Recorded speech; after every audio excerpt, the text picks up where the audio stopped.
Magandang buhay po sa lahat at welcome na welcome po kayo dito sa aking Mathematics Tagalog tutorial. Sa video na ito ay papaliwanag ko po sa inyo about measures of variability on how to calculate standard deviation and variance. So ito po ay part 2 ng aking lesson about variability. So yung part 1, kung di po nyo napanood, yun po ay range and mean deviation. In this video, pipresent po ako ng example given the individual data or ungrouped data or value. Step by step, papaliwanag ko po on how to calculate standard deviation and variance. Okay, so let's start with standard deviation. So ito po yung kanyang short overview. The most commonly used measure of variability because it represents an average variability in the distribution in the same level of measurement. Okay, so yan po yung short description or definition. So let's have this number 1 example. Find the standard deviation of the following data or following values. Okay, so ito po yung ating different value or individual data. So mula 8, 14 hanggang 12. So how to calculate the standard deviation? Ito po yung formula na gagamitin natin. SD or standard deviation is equal to square root of summation of x minus mean square divided by n minus 1. Okay, so ito po yung formula. The question is, saan po natin kukunin ito mga value or variable na nandito sa loob ng ating square root? So, ganito lang po yon. Okay, so itaas ko lang po. Again, ito po yung ating formula. At sa formula natin, yung n natin dito ay total value. Total number of value. So, ibig sabihin, bibilangin po natin yung individual data kung ilan po yan. Yun po yung n. So, dito pa lang, makukuha na po natin yung n. So, how many individual value. So, 1, 2, 3, 4, 5, 6, 7, 8. So, ang n natin is equal to 8. Lagay ko po dito. N is equal to 8. Okay, so, ano po yung gagawin natin? Para po masolve natin ng maayos, hindi po tayo malito sa pagsosolve, ganito lang po yung technique na nakita ko. Iti-table form po natin yan. Okay?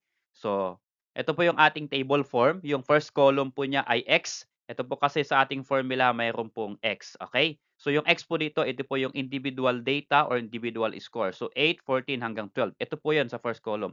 So, 8, 14, 11 hanggang 12. Okay? So, lalagay po natin lahat. So, kung marami pong data, individual data, di mahaba po, okay, pababa yung ating table. Okay?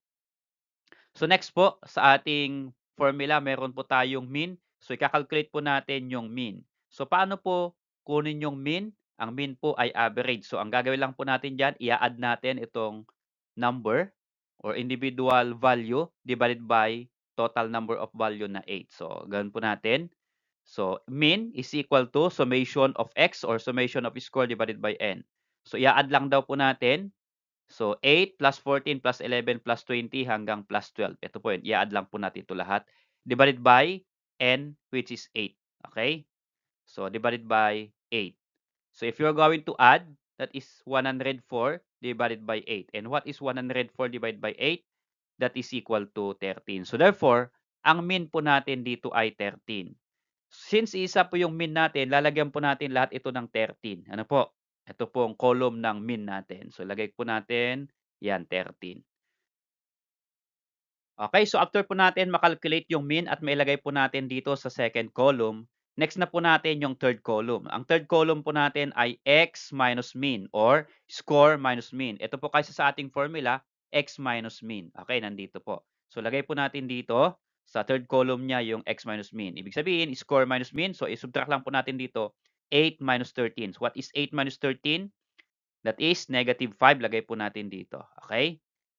Yan, ganyan po yung gagawin natin pababa. So, 14 minus 13 is 1.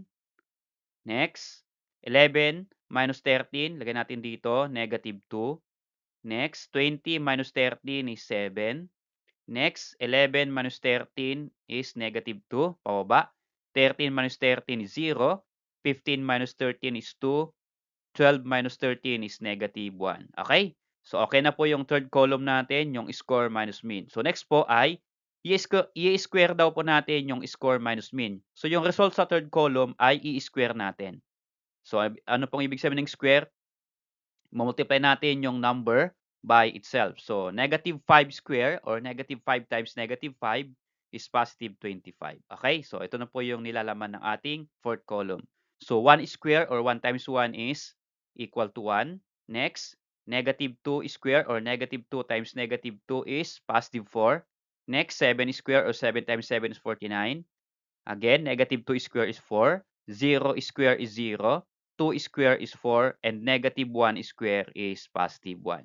Okay, so after po natin ma-fill up itong fourth column natin, x minus mean square, ito po yun, may nakalagay po dito na summation. Ibig sabihin, ng summation, ito total daw po natin yung x minus mean square. Ito nga po yung x minus mean square, ito total daw po natin. So, we're going to add.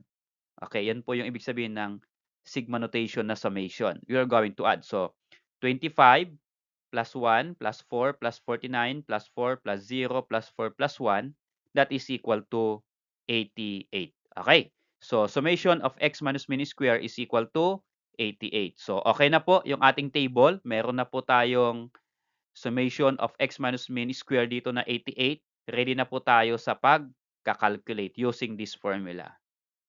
Okay, so after po tayo makapag-fill up ng table, ay ready na po tayo sa pagka-calculate ng standard deviation using this formula. Okay, so ibaba ko po yung formula natin. So SD is equal to square root. Okay, so lagay po natin is this equal to square root. And then ito po yung summation of x minus mean square. Ito na po yung nasa baba, 88. So lagay po natin dito 88. Okay, divided by n minus 1. Okay, n minus 1, ang n po natin ay 8. So, 8 minus 1. Okay? And then, isubtract mo natin, 8 minus 1 is 7. So, magiging 88 or square root of 88 divided by 7. So, nagsubtract lang po ako dito. So, 8 minus 1 is 7.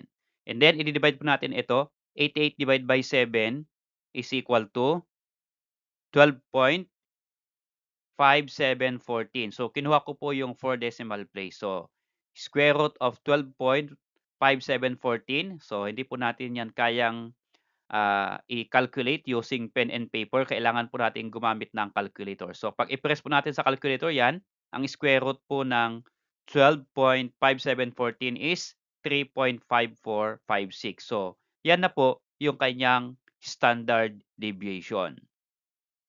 Okay, so next ay variance po tayo. Ito po yung kanyang short overview. It is equal to the square of the standard deviation. So, ibig sabihin, kapag magko-compute po tayo ng variance, ay dadaan po tayo sa pagko-compute ng standard deviation. O yung process po ng standard deviation, yun din po yung process ng variance. So, ang gagawin lang po natin dito ay equal to the square. So, paano daw po yan? Ito po yung kanyang formula. Kapag ito po yung standard deviation, so may square root, yun naman pong variance ay i-square lang po natin, s square or standard deviation square, tatanggal lang po natin yung kanyang square root. So yung nasa loob po ng square root, eto na po, yun nandito, yan na po yung magiging formula ng variance. So, ito po, s squared or variance or standard deviation square is equal to, yan, summation of x minus mean square divided by n minus 1. Okay, so let's have this number 1 example. Find the variance of the following data. Yan po yung ating data. So the same process. First, kung ano po yung ginawa natin sa standard deviation, kasi kakalculate po natin ito, wala lang pong square root, pero the same process po ito sa standard deviation, yung x minus mean square. Okay? Kaya susundan po natin yung way o method ng standard deviation. Okay, so ang n po natin dyan, o yung total number ng score po natin or data dyan ay 7. Ano po? So count natin 1, 2, 3, 4, 5, 6, 7. So ang n po natin ay 7. So again, using table form, ito po yung ating table. Yung first column natin ay yung score or data. Ito po yun, 7, 10, hanggang 16 po ba? Okay, ito po yan. Next, calculate natin yung mean. Again, ang formula ng mean ay summation of score divided by n. So, ibig sabihin, i-add po natin lahat ng score or data. Ito po yan lahat. Divided by, ilan po lahat yon 7. Okay? So, next ay, i-add natin. That is 98, then divided by 7. So, what is 98 divided by 7? That is equal to 14. So, ibig sabihin, ang mean po natin dyan ay 14. So, sa second column, lagay po natin yung mean natin na 14 ulit dito. Okay. Okay, so next, after po natin makalculate yung mean at ma-fill up natin yung second column, ay isusubtract po natin yung data at yung mean. Okay?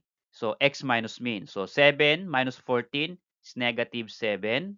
Lagay po natin dyan. Next, 10 minus 14 is negative 4. Pababa po yan. 18 minus 14 is 4. 20 minus 14 is 6. 14 minus 14, 0. 13 minus 14, negative 1. And 16 minus 14, positive 2. Okay, so after po natin ma-fill up yung third column, ang gagawin po natin ay i-square po ulit natin. So what is negative 7 square? Or negative 7 times negative 7, positive 49. Next po, negative 4 square or negative 4 times negative 4, 16. Then, 4 square, 16. 6 square, 36. 0 square, 0. Negative 1 square, 1. At 2 square is equal to 4. Okay. So, after po nating may square, nakalagay po dito may summation. So, ibig sabihin, again, isasum up po natin ito lahat. I-add po natin yan. Okay? So, kapag in-add po natin dyan, pinlas po natin lahat, ito po ay 122. Okay, so calculate na po natin yung variance using this formula. So ibaba ko po yung formula. Okay, yan. So s squared or variance is equal to summation of x minus min square. Ito po yun yung kanyang value, 122. Okay, so divided by n minus 1. Ang n po natin ay 7, so 7 minus 1. So subtract po natin. 7 minus 1 is 6, so 122 divided by 6. And if you're going to divide, that is 20.33333. So yan na po yung value ng variance natin of this ungroup data. Salamat sa panood kaibigan. Kung nagustuhan mo yung video na ito, please click like and then subscribe kung bago ka lang po dito sa aking channel.